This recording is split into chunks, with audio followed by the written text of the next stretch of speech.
El Cuentacuentos.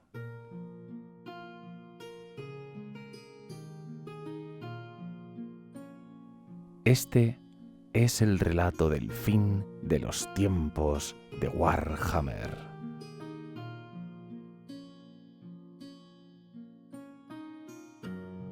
Gracias a la web Biblioteca del Viejo Mundo por permitirme compartir contigo este relato. Ahora, acomódate, cierra los ojos y déjate llevar por esta historia.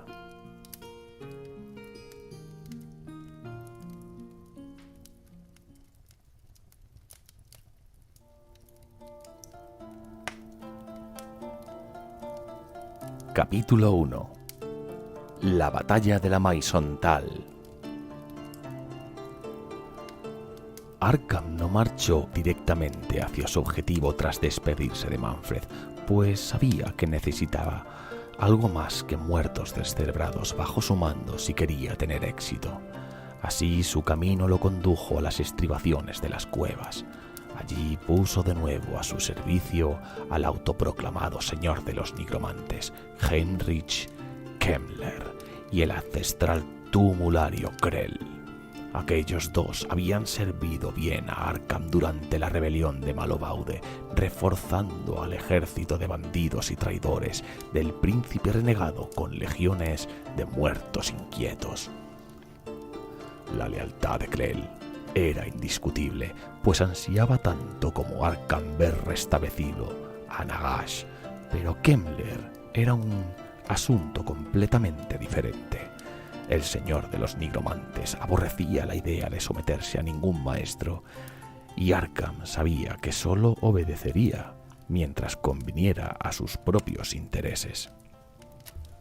Los tres se internaron profundamente en las cuevas, buscando las tumbas cubiertas de telarañas que se alinaban a lo largo de las laderas de las montañas.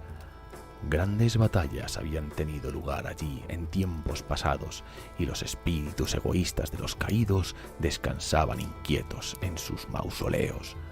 Arkham y Kemmler rompieron los sellos de factura élfica y levantaron a los rencorosos muertos para unirse a su causa. Todavía era un ejército pequeño, pero tenía el potencial de superar con mucho aquellos escasos números. Además, habría suficientes cadáveres en Bretonia para sumarse a sus filas.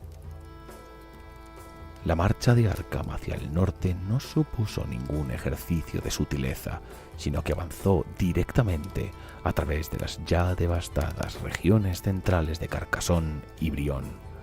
Aquellas antaño magníficas provincias se habían visto reducidas a escombros por la rebelión y la plaga. Por cada aldea que todavía luchaba por ganarse la vida del cultivo de la tierra, otras 2 o 3 eran auténticos osarios, atiborrados de cadáveres. Los castillos permanecían vacíos en las colinas y en los valles. Las mansiones señoriales se habían convertido en ruinas ennegrecidas por el fuego. Arkham pasó a través de todas ellas, alzándose los muertos sin enterrar a su paso. El Liche nunca había creído realmente que Malobaud hubiese poseído la voluntad necesaria para hacerse con la corona de su padre, mas igualmente le había concedido todo el apoyo requerido. Había actuado así motivado parcialmente por el deseo malicioso de ver exactamente cómo fracasaría Malobaud, pero principalmente porque sabía que Bretonia quedaría enormemente debilitada sin importar el vencedor. Y ahora Arkham contemplaba los siniestros resultados de sus intrigas, mas no sentía satisfacción alguna. Las cosas habían sucedido según lo previsto. A pesar de la penosa situación de Bretonia, sus defensores opusieron algo de resistencia ante el avance de Arkham, aunque solo uno de esos encontronazos podría ser considerado una batalla como tal.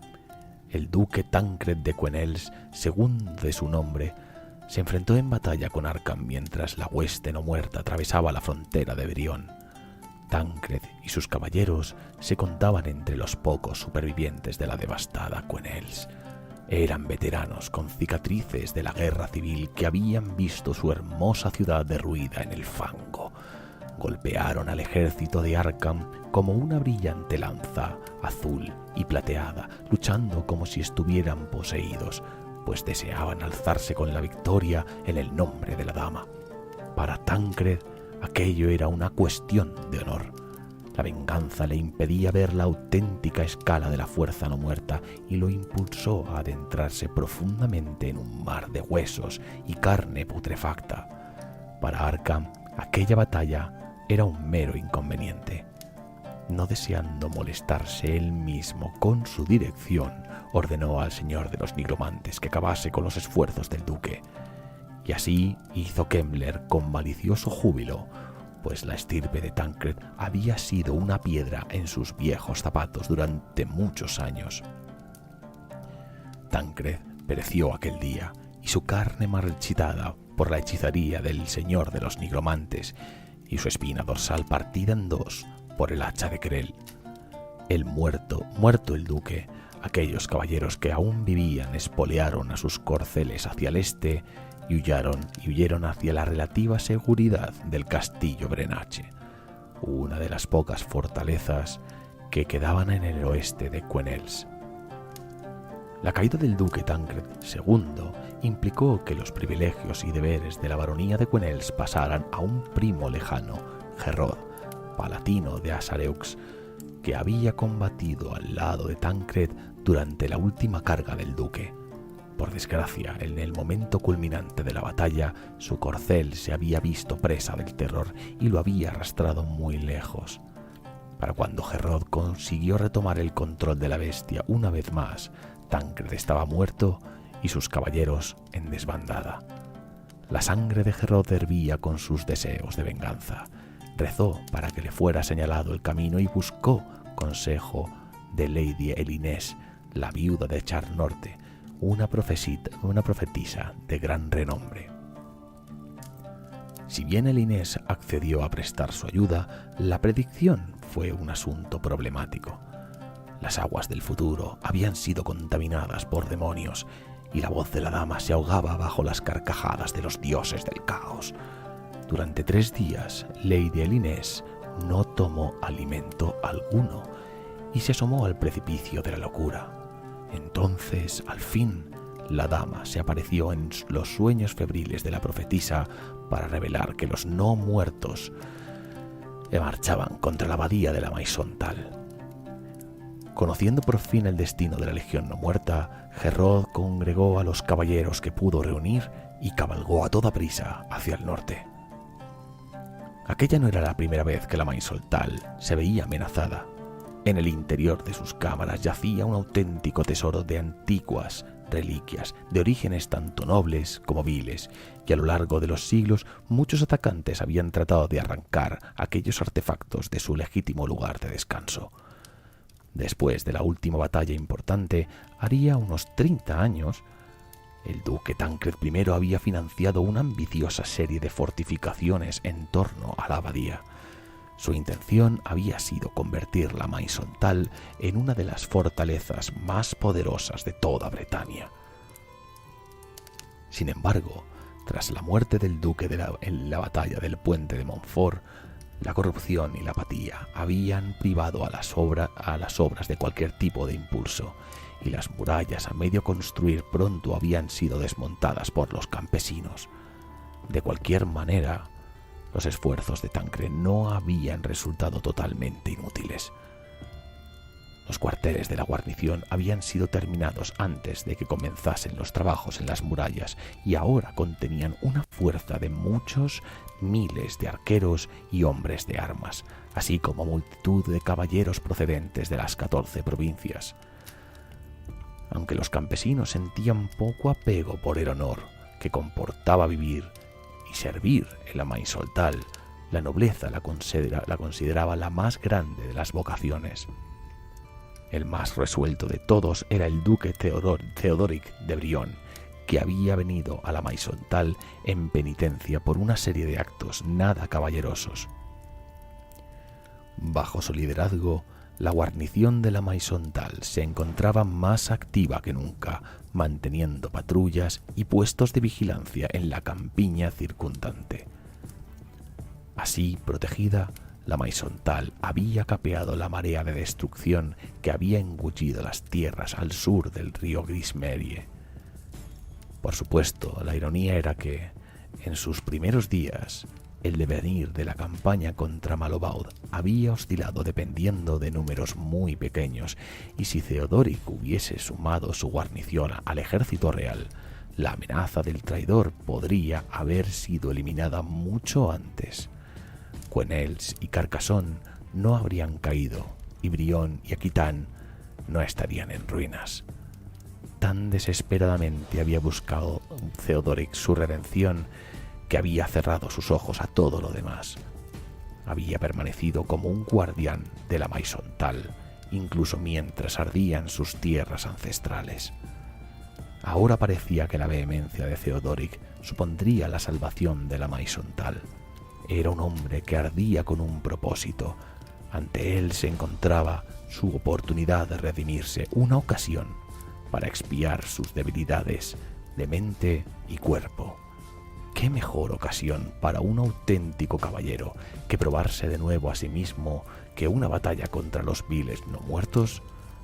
Desdeñando el consejo de Herod, Theodoric ordenó a la guarnición que formase en el prado al sur de la abadía. Aquel declaró a todos los que escuchaban sería el lugar donde obtendrían una gran victoria para la dama, y probarían a toda Bretonia que la esperanza aún no había abandonado el reino. La 12ª batalla de la Maisontal estaba a punto de comenzar. Era de noche cuando la guerra llegó de nuevo a la Maisontal. A lo largo de los siglos de su larga existencia, Arkham el Negro había estudiado el inconmensurable arte de la guerra. Había aprendido el arte de rehuir el flanco y de la maniobra fingida que atraía al enemigo directamente a una trampa. Había dominado a la perfección los conceptos de la acometida coordinada, de cómo proyectiles y espadas eran más efectivos juntos que por separados. Pocas de aquellas estrategias le habían durado mucho. Para Arkham no había sido sino técnicas que dominar, estimulantes mientras se mantenía el desafío, pero pronto descartadas y olvidadas. Una y otra vez había retomado el ancestral arte de la guerra de Nejecara, consistente en lanzar una fuerza abrumadora contra el punto más fuerte del enemigo. Así sucedió en la Maisontal. Por orden de Arkham, su ejército formó un gigantesco ariete de carne putrefacta y hueso roído por el tiempo, que apuntaba al centro mismo de las líneas apresuradamente reunidas de Theodoric. Krell marchaba a la cabeza del ataque, impulsado en la muerte como en la vida, por la búsqueda de una gloria que solo podía obtener en la batalla.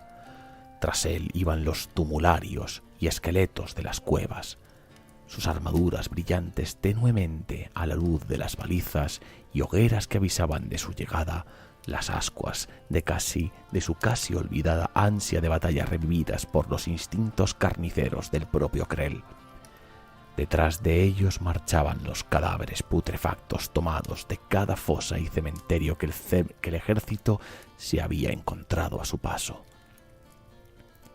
Arkham y Kemmler avanzaron con aquella oleada. Era su voluntad la que conducía a los descerebrados sirvientes hacia adelante, pues cualquier semblanza de determinación hacía tiempo que había abandonado aquellos pútridos corazones.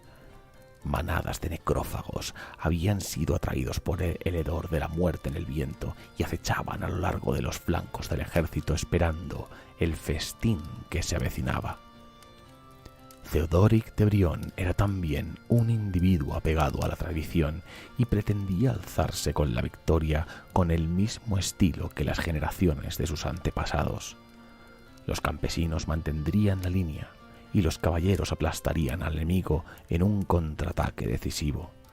Sabía que tal estrategia resultaría severa para aquellos llamados a luchar y morir en la muralla de escudos, pero había muchos campesinos, y si no conocían su deber, al menos temían el precio del fracaso.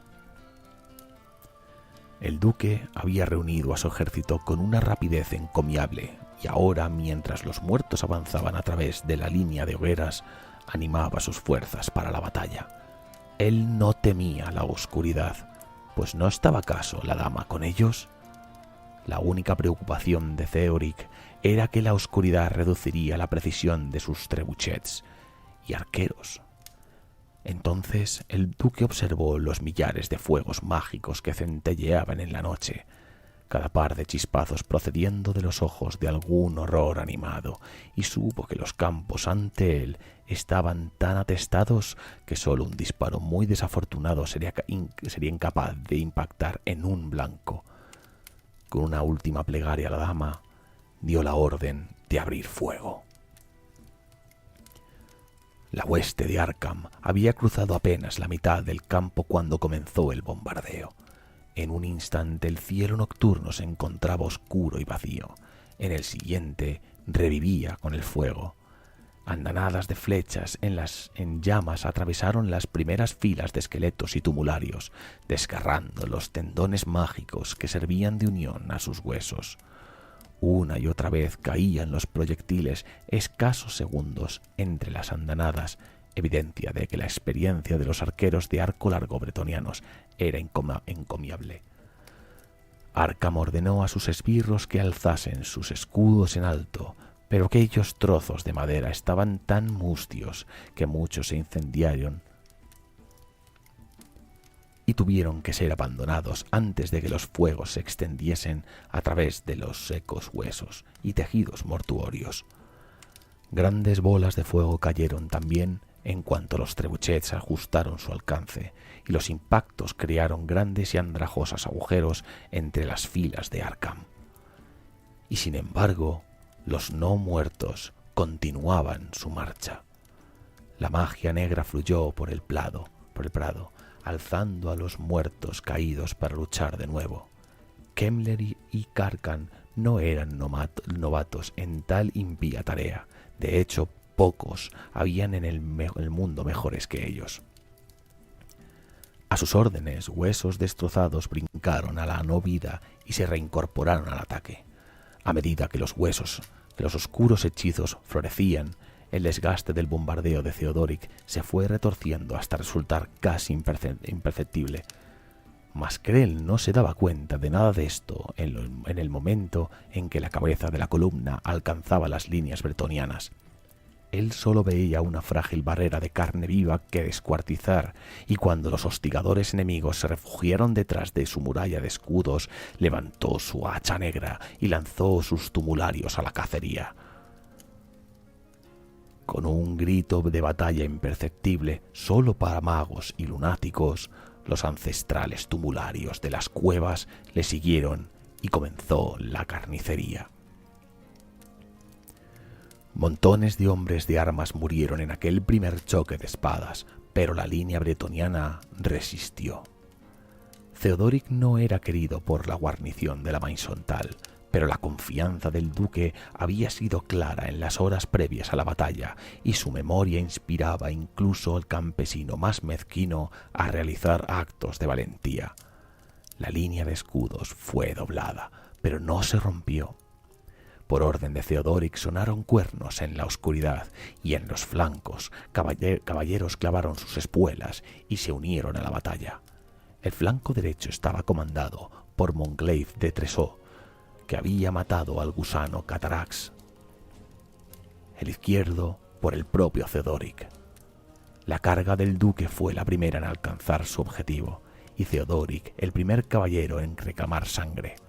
Su hacha había sido ungida en la fuente sagrada de la Maison Tal en la víspera de la batalla, y la hoja resplandecía con luz bendita mientras el duque golpeaba a diestro y siniestro. Poco a poco se había dado cuenta de que sus conjuros de reanimación se estaban volviendo menos y menos efectivos, mientras el señor de los nigromantes trataba de encontrar la causa de aquellas dificultades. La calavera en lo alto de su bastón cacareó una advertencia. Un trío de damiselas a distancia segura tras el asediado muro de escudos estaba ejecutando conjuros de vida para contrarrestar sus hechicerías de muerte. Ahora que sabía lo que estaba buscando, Kemmler contempló claramente a quienes lo desafiaban, o más bien, su visión bruja atravesó lo material y percibió el pálido torbellino de sus crecientes conjuros. El señor de los nigromantes se indignó de que un aquelarre de brujas tuviese la temeridad de desafiarlo, e inmediatamente comenzó a conjurar un nuevo hechizo para librarse de aquella intromisión. Resopló con satisfacción en cuanto el patrón de la magia de las damiselas mutó en un contrahechizo condenado. Un latido de corazón después, un rayo negro se precipitó desde el cielo, reduciendo a las damiselas y a su escolta de caballeros a un montón de huesos calcinados. Habiendo penetrado profundamente entre las filas de los no muertos, Theodoric no vio perecer a las damiselas, pero sí notó las renovadas energías de sus adversarios. La mitad de los caballeros que lo habían seguido a la batalla yacían ahora muertos, o peor aún, se habían alzado para luchar en el bando de los atacantes. La armadura del duque estaba abollada, pero su hacha aún resplandecía con la bendición de la dama, y su anhelo de victoria permanecía inmaculado. Estaba amaneciendo y en la pálida luz divisó a una figura envuelta en una toga, sobre un impío constructo de hueso, con sus brazos marchitos estirados hacia unos cielos cada vez más claros. De inmediato supo Theodoric que aquel liche era su principal enemigo. Aquella realización dio nuevas fuerzas al duque y lanzó cada golpe con la única intención de avanzar hacia el enemigo. Los esqueletos se agolpaban para bloquear su paso, pero Theodoric los aplastaba con la más acorazada de su corcel pura sangre, o bien los destruía con la reluciente hoja de su hacha. El duque se encontraba ahora apenas a un puñado de pasos de distancia, mas el liche seguía sin hacerle ningún caso. A Theodoric no le importó. No habría ningún desafío honorable, no ante un enemigo como aquel. Espoleó a su caballo para un último esfuerzo y alzó su hacha. Arkham no vio venir el golpe, pues sus pensamientos estaban por todo el campo de batalla. En el norte insufla los tumularios de Krell con nuevas fuerzas. En el sur empujaba a los tambaleantes zombies para que mantuvieran el ritmo del resto de la columna. La poca atención restante del liche estaba fija en Kemmler, alerta ante cualquier señal de traición. Todo aquello terminó cuando el hacha bendecida de Theodoric crujió a través de la pechera de Arkham, haciendo trizas sus ancestrales huesos y arrojando al suelo al liche. Si Arkham todavía poseyera un corazón, habría sido hecho pedazos. Sin embargo, la magia negra que fluía a través de su antiguo cuerpo comenzó inmediatamente a reparar los daños. Demasiado tarde, el hacha de Theodoric descendía ya para golpear una segunda vez. Entonces, con un destello de acero rojo sangre, Anark von Kastein, castellano de los templarios de Drakenhof, apareció al lado del liche. Moviéndose a una velocidad sobrenatural, desvió el tajo mortal del duque y lanzó un feroz ataque que derribó a Theodoric de su silla. Cuando Arkham se alzó de nuevo, contempló cómo Anark separaba la cabeza del duque de sus hombros y supo, con disgusto, que ahora estaba en deuda con los von Karstein. Sin que nadie se diera cuenta, el hacha de Theodoric cayó al suelo. Con su muerte se había desvanecido el encantamiento, convirtiéndola en metal ordinario. La victoria había estado al alcance de la mano de Theodoric, pero con su muerte las tornas cambiaron rápidamente. Por desgracia para los hijos de Bretonia, los hombres de armas habían luchado valerosamente, pero ahora su valentía los abandonó. Como un dique que revienta ante el empuje de las aguas torrenciales, el muro de escudos se desmoronó. Aquí y allí Algunos regimientos mantuvieron la disciplina, islas de orgullo desesperado en un mar impío, pero la mayoría sucumbieron al terror y huyeron en busca de un refugio inexistente. Los tumularios de Krell irrumpieron sin piedad a través de la brecha. Rápidamente las líneas de arqueros y trebuchets fueron arrolladas por necrófagos babeantes, viéndose rodeados los asediados caballeros. Los desesperados campesinos buscaron amparo en los terrenos de la abadía, mas ningún refugio hallaron allí. A medida que Krell avanzaba, santos y nobles muertos hacían muchos se agitaban en una vida cadavérica y merodeaban entre las tumbas, estrangulando a todos los que encontraban. Ya totalmente recuperado del ataque de Theorik, Arkham se sentía complacido. La mayor parte del ejército bretoniano había sido aniquilado o puesto en fuga, y aquellos que todavía resistían estaban rodeados y pronto caerían. Pero entonces el Liche se dio cuenta de la súbita ausencia de Kemmler y su estado de ánimo se oscureció. En aquel momento Arkham supo que había sido traicionado y se internó apresuradamente en las entrañas de la abadía. No fue difícil seguir la pista de Kemmler, pues había dejado un rastro de cadáveres humeantes a su paso, y Arkham llegó rápidamente a una gran y profunda estancia de piedra. Los encantamientos protectores de la cámara habían sido calcinados mediante hechicería, derramándose las fuentes de oro por el suelo y mezclándose sus aguas sagradas con la sangre de los caballeros que habían estado montando guardia. Kemmler se dio la vuelta en cuanto Arkham entró en la cámara. Las manos como garras del señor de los nigromantes se cernían en torno a la Canash, el gran báculo de Nagash, y su rostro se relamía de triunfo. Durante décadas, dijo Kemmler, había caminado allá por donde Nagash había deseado que lo hiciera, guiando sus pasos mediante susurros procedentes de más allá del velo de la muerte. Pero al sellar un pacto con los dioses del caos, estos no sólo habían restaurado al nigromante la gloria que había conocido siglos atrás, también le habían revelado la forma en la que había sido utilizado. Él trabajaba ahora por la gloria del caos, se jactó Kemmler, no por la marchita leyenda de un gran nigromante. Nagash le había prometido poder, pero los dioses del caos eran el poder en sí mismos y lo compartían libremente con aquellos que los servían bien. Heinrich Kemmler levantó a la Canash y pronunció palabras en una lengua prohibida. Un fuego oscuro osciló a lo largo de la nudosa extensión del báculo mientras el señor de los nigromantes convocaba a los vientos de la magia. Arkham asió con fuerza su propio bastón e insufló de vida a los cadáveres dispersos por la cámara. Era el momento de descubrir si el señor de los nigromantes era realmente digno de su título. Afuera la batalla todavía continuaba. Theodoric había caído, derribado por Anarch von Karstein, pero al fin el duque Gerrod y sus caballeros habían llegado.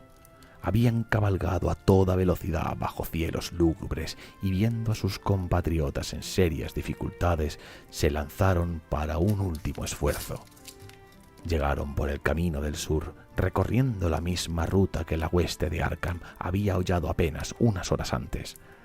Los necrófagos se dispersaron ante la arremetida y los zombies fueron aplastados por pezuñas herradas, y Gerrod se internó profundamente en el corazón de la legión esquelética de Krell. Tras él venían los compañeros de Quenels, caballeros que habían luchado junto a él desde el día negro en que Malobaud había acabado con su rey. No veían la vasta y avasalladora horda que había ante ellos, tan solo una serie de abominables oponentes que serían derrotados por su valor y habilidad marcial.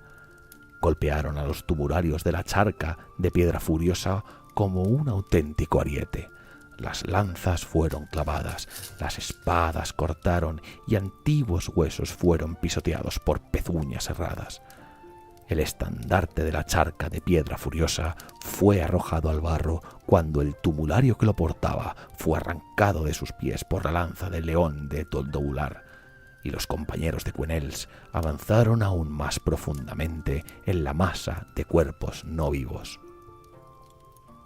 Por todo el campo de batalla, aquellos bretonianos que continuaban luchando contemplaron cómo el estandarte de los compañeros atravesaba las líneas enemigas y sintieron revivir sus esperanzas.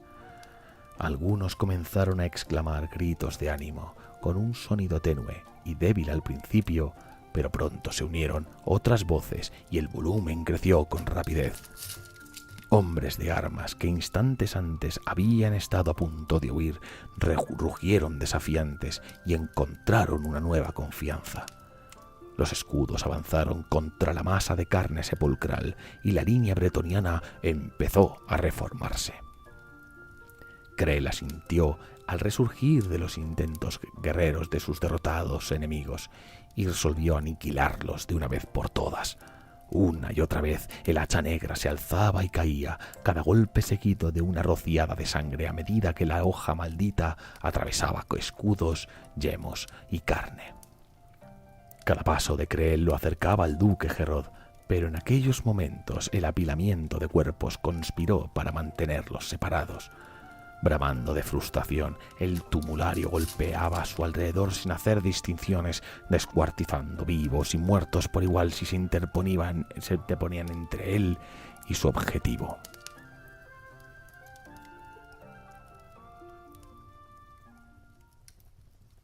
Relato: duelo mágico en la Maisontal. Kemmler. El envejecido nigromante se dio la vuelta mientras los ecos del desafío de Arkham resonaban en la cámara oscurecida.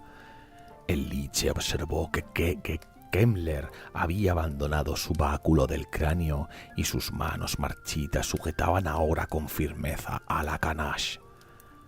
La traición de Kemmler siempre había sido una posibilidad, advirtió Arkham, aunque nunca había creído que el nigromante tuviera el valor de actuar tan abiertamente. Tú y tu maestro sois reliquias disecadas de una era muerta, se burló Kemmler. Es la hora de un nuevo amanecer, uno que pertenece a los dioses del caos y a sus leales sirvientes. ¿Renuncias al patrocinio de Nagash en favor de esas deidades fluctuantes?, preguntó Arkham con sequedad. Ningún poder duradero fluye de sus tronos. Los dioses te utilizarán como han utilizado a todos los demás. En cuanto tus artimañas los aburran, te destruirán. Kemmler se rió de forma estridente. ¡Qué gran panorama me espera al servicio de Nagash! Un futuro de servidumbre inconsciente en un mundo inmutable, inquirió Kemmler airadamente. El gran nigromante es un niño egoísta, aunque seguro que de su poder siempre está aterrado de que otro se lo quite. No se sentirá satisfecho hasta que la suya sea la última voluntad que exista, pues solo entonces estará seguro.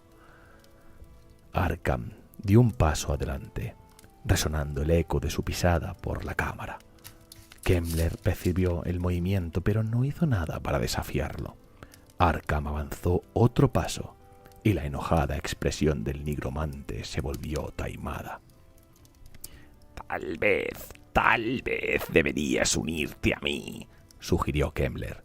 El poder del caos va en aumento y seguramente incluso tú estás cansado de milenios de ingrata servidumbre. Gracias, pero no, respondió Arkham. Esta reliquia disecada escogió sus lealtades hace mucho tiempo. ¿Realmente crees que abandonaría a mi maestro para servir junto a individuos como tú? Los ojos de Kemmler relampaguearon. Puede que a ti te guste ser una extensión de la voluntad de Nagash, pero algunos de nosotros anhelamos algo más. Tampoco esperaba otra cosa de una cáscara vacía como tú. Arkham avanzó otro paso. ¿Cuántas batallas has perdido a lo largo de tu mediocre existencia?, retó el Liche. ¿Cuántas derrotas has conocido solo en la Maison Tal? Siempre has sido un peón, Kemmler. No importa el bando por el que luches. Kemmler soltó un chillido de furia y una llama púrpura salió disparada de su mano estirada. Los fuegos se precipitaron por el suelo hacia Arkham, pero el Liche había previsto un ataque semejante desde el mismo momento en el que había entrado en la cámara. Arkham golpeó con fuerza el peso de su bastón sobre las baldosas y las llamas vacilaron y murieron.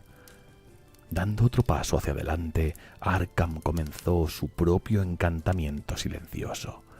En un rincón de la cámara, descartado por Kemmler al obtener a la ganache, el báculo del cráneo detectó el aumento de la presión mágica y parloteó sin sentido, volviéndose la algarabía más ruidosa con cada sílaba.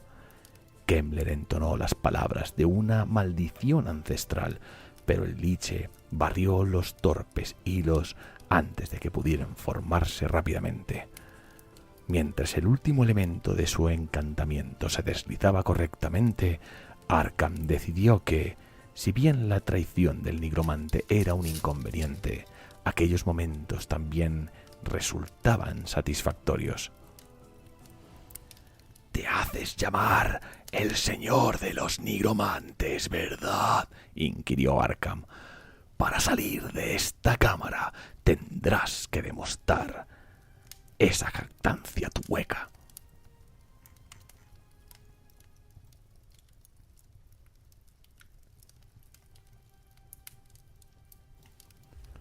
Y entonces, con un estallido ensordecedor, la abadía de la Maison Tal explotó. Al tiempo que la batalla se desencadenaba en el exterior, una contienda de hechicería había tenido lugar en su interior. Heinrich Kemmler y Arkham el Negro estaban igualados tanto en poder como en conocimientos, y los esfuerzos de ambos se habían vuelto cada vez más desesperados a medida que intentaban romper las defensas del otro. Finalmente, la magia se había desatado fuera de control, alimentándose de sí misma y de los aledaños como un ser vivo. Primero fueron las ventanas, una gran cantidad de cristal tintado en buena medida procedente de los días del rey Guillaume. Saltó por los aires ante la presión irresistible que se había generado dentro. Fragmentos afilados como cuchillas volaron a través de los campos, haciendo pedazos a combatientes vivos y muertos por igual. Poco después vino un fuego verde que, goteando a través de las brechas de los muros de piedra, incineraron a aquellos que habían sobrevivido a la lluvia de cristales. Un instante después, los muros se desquebrajaron y volaron por los aires. No cedieron fácilmente, pero cedieron. Un tornado de magia descontrolada azotó las ruinas, alzando las paredes derruidas y lanzándolas a través del campo de batalla. Losas de piedra del tamaño de edificios pequeños cayeron entre columnas de caballeros, mientras estatuas rotas se precipitaban desde los cielos como meteoros y los escombros caían como gotas de lluvia.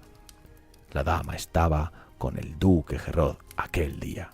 Su caballo había muerto, pero aunque el duque de Quenels estaba cubierto de sangre y cenizas, viviría para luchar por Bretonia de nuevo. No podía decirse lo mismo de aquellos que lo habían seguido a la batalla.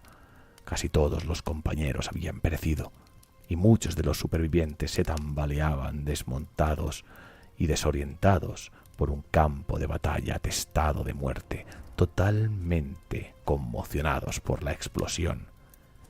Que los no muertos lo estuvieran pasando aún peor no fue de gran consuelo para el duque de Quenels. Él solo veía uno de los lugares más sagrados de Bretonia en ruinas y demasiados de los valerosos hijos del reino caídos sobre los campos. Gerod montó la silla de un caballo sin dueño y no contempló más que cuerpos rotos tambaleándose y arrastrándose. La explosión había enterrado a Cruel en una tumba de carne muerta, pero el tumulario se abrió paso hasta la superficie y una vez más se puso en movimiento. Uno de los compañeros desmontados, Giofre de Anclarón, había recuperado ya sus sentidos y salió al encuentro de Krell mientras sus labios entonaban un desafío. El tumulario ni siquiera midió sus pasos. El hacha negra giró una vez y hendió a Yoff desde la garganta hasta la ingle con un único y poderoso golpe. Sin apenas mirar al caballero caído, Krell comprobó la oscilación de su hacha y continuó avanzando a través de los muertos ensangrentados. Quizás por el momento, Gerod consideró la posibilidad de enfrentarse él mismo al sonriente monstruo de hierro y hueso para vengar a Yoff y a todos los demás que habían muerto aquel día. Pero solo por un momento. La magia descontrolada todavía aullaba por los campos de batalla y sus caricias inyectaban energías renovadas al ejército de Arkham. Los esqueletos se levantaban a medida que sus destrozados huesos se recomponían, y los bretonianos conocieron un nuevo horror cuando aquellos caídos recientemente se alzaron con ojos vidriosos para acuchillar y desgarrar a sus antiguos camaradas. Gerod contempló cómo se reformaban las filas del enemigo y sintió un dolor que nada tenía que ver con sus múltiples heridas. La batalla estaba perdida, la Maisontal perdida. Era tan cierto como que nada bueno vendría de seguir luchando. Alzando una voz ahogada por el polvo y la vergüenza, Gerod, duque de Quenels, ordenó la retirada. En las profundidades de lo que quedaba de las arrasadas cámaras de la Maisontal, una figura ennegrecida por el fuego escuchó las atronadoras voces y el estruendo de los cuernos a medida que los bretonianos se retiraban. Riéndose entre dientes, Arkham se levantó y sacudió las gruesas cenizas de su túnica. Había sido un duelo muy igualado, pero su oponente había ido demasiado lejos en el último momento. El traicionero Kemmler había sido despachado, Bretonia había sido humillada, y aún más importante, Alacanash era suyo. Nagash se alzaría de nuevo.